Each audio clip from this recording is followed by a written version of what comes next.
Welcome to our first bonus section of the course. In this module, we will be covering how to crack a wireless password. Now, this process can be complex because it requires a lot of tools to complete, but besides tools, it also requires something that all of you might not have, and that is a wireless card that supports monitor mode.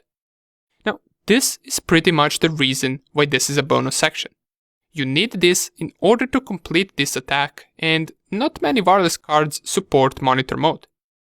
And what monitor mode allows us to do is to sniff data from access points around us, which then we will use to sniff the hashed password once someone tries to connect to a Wi-Fi. Most of the wireless cards are being ran in managed mode, and managed mode is something you would normally use when you want to use Wi-Fi and surf the internet. However, some wireless cards have this monitor mode option, and I will show you in the next video how you can check whether your wireless card can be put into monitor mode and how to do that. Anyway, let's explain how the attack will work in greater details. So let's say we have a wireless access point, and this wireless access point has two devices connected to it. We also have our Kali Linux machine. However, Kali Linux machine isn't connected to the wireless access point. It only has to be close to it to perform this attack. Once we get close to our wireless AP, we turn our wireless card into monitor mode. Once we have it in monitor mode, we will be able to see all of the Wi-Fis around us as well as our target Wi-Fi. Once we choose out of all of those access points which one we want to attack, we need to identify two things about that access point. Those two things are the channel on which it runs and its MAC address. Both of these we will be able to see with our tools that we will use. Now, channel is just a digit, and we already know what MAC address is. Right now that we got our information that we need, the next step is to capture the password. But how can we do that? For this, a device must try to connect to that wireless access point, right? Correct. And once it tries to connect, it will initiate 4 different steps, also known as a 4-way handshake, between the device and the access point. In those 4 steps, it sends the hashed password value to the access point, and that is what we want to sniff. However, it could be a long time until someone tries to connect to that Wi-Fi.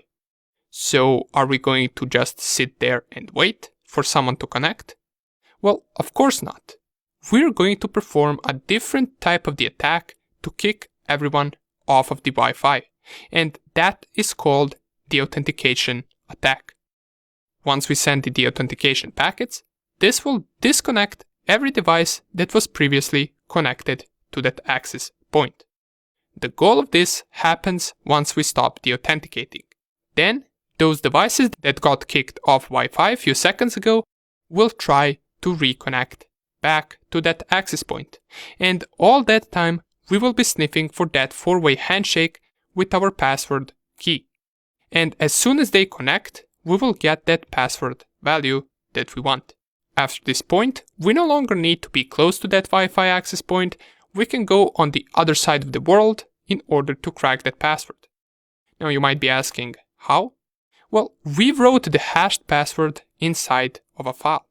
Therefore, it is on our PC, right?